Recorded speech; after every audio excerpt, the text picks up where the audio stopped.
All right, now we're going to look at the second part, which is actually solving a polynomial function. So here's your steps coming from your notes. First thing, standard form, make sure everything's pushed to one side and set equal to 0. Second step, find your p's, which we talked about before. Next thing, find your q's. Remember, first term. Next thing is finding our p over q. So all of this is everything we just talked about. Now, 2 steps left right here. We got to plug each of our p over q's into our original function. We're going to use our calculator to do this. And then if we have to, we're going to use synthetic division to find the other roots. Now, sometimes down here, you can just use the quadratic formula to get to your answer. So we're going to start and do 4, 5, and 6. And I'm going to let you try 7 and 8. So I'll back off right here. And let's try number 4 first. All right, so here goes problem number 4. It looks like this. X cubed plus 6x squared plus 10x plus 3 equals 0. All right, so to solve this problem, first thing that we're going to do is we're going to find our p's. Well, first thing, grouping doesn't work. How do I know? Because right here I can take out an x squared, and I'm left with x plus 6. Right here I can't take out anything. So grouping's not going to work. So we got to solve this by rational roots. So remember, p is this last term right here. So looking at my p, I've got the number 3. What numbers multiply to give me 3? 1 and 3. So that's plus or minus 1, plus or minus 3. All right, next thing I do is I look for my q. Remember, q is this first number right here. There's an imaginary 1 in front. So my q, only way to get 1 is just 1 times 1, so plus or minus 1. All right, next thing I go to find are my p over q's. So I'm going to do p over q. Remember, I take all my p's and divide by my q. So all of these divided by 1 is just going to give me the same thing back, plus or minus 1, plus or minus 3. Now, there's nothing else at this point I have to do. All right, so that's everything that we've already talked about before. Now, what I'm going to do is I'm going to take all of my p over q's and plug them into my original function to see which one of these actually works. So if it works, it's going to come out and it's going to be called a 0. Zeros, roots, solutions, whatever I may get, solving and coming from this problem.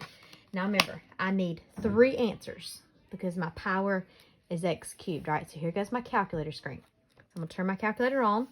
First thing I'm going to do is I'm going to go second table set and change my independent variable to ask, like we've done already a lot in our class. All right, going back to my home screen, I'm going to go 2y equals, and I'm going to plug my original problem into y equals, which is this right here. So x to the third plus 6x squared plus 10x plus 3.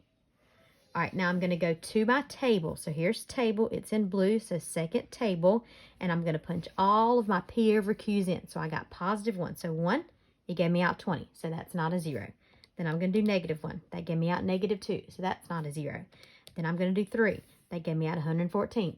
That's not a 0. Then I do negative 3. There's my 0 right there. So plugging in all these p over q's, I got my solution out to be 0. So negative 3 is a solution to this problem. Now, with that being said, I got to have 2 other solutions. So to solve the rest of this problem, I'm going to go and take this and do synthetic division.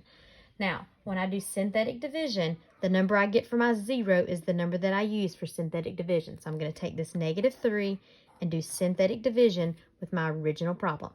Now remember, for synthetic division, I'm only looking for the coefficients that come in front of the variable. So 1, 6, 10, and 3. So 1, 6, 10, and 3. All right, for synthetic division, equal sign, and my 1 drops down. We've covered this already in this class. All right, now all I'm going to do is multiply and add. Multiply and add. So negative 3 times 1 gives me negative 3. Adding right here, 6 minus 3 gives me 3. Multiplying, 3 times negative 3 is negative 9. Adding gives me positive 1. And negative 3 times 1 is negative 3. Adding gives me 0. This is my remainder right here. And you want this to come out to be 0 if it is actually a 0. All right, now, what does this problem tell me? Now remember, I started with x cubed, 6x squared, 10x, and 3. So now I'm knocking it down a power. So since I started with x cubed, now here's my x squareds. These are my x's, and this is my number. So in this problem, I'm left with 1x squared. I'm right here. 1x squared plus 3x plus 1 equals 0. Now, since this is quadratic, I can do the quadratic formula. I can try to solve it straight out, which I can't, or I can try to factor this problem. So first thing I'm going to do is check the discriminant.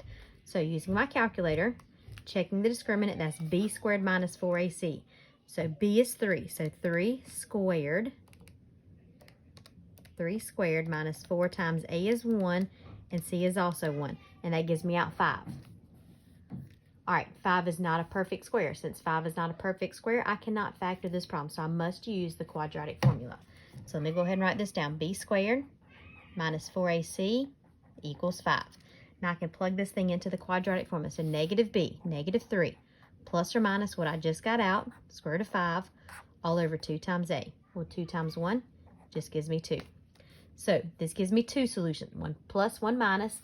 The other solution is sitting up here at negative 3. So the solutions to this problem look like this. X equals, let's do the first one we got out, negative 3. And then these two right here, negative 3 plus or minus the square root of 5 all over 2. And I've solved for all 3 solutions using my rational root. Let me zoom out here so you can see my final solution. Here's my final solutions, negative 3 and negative 3 plus or minus the square root of 5 all over 2. Final answers.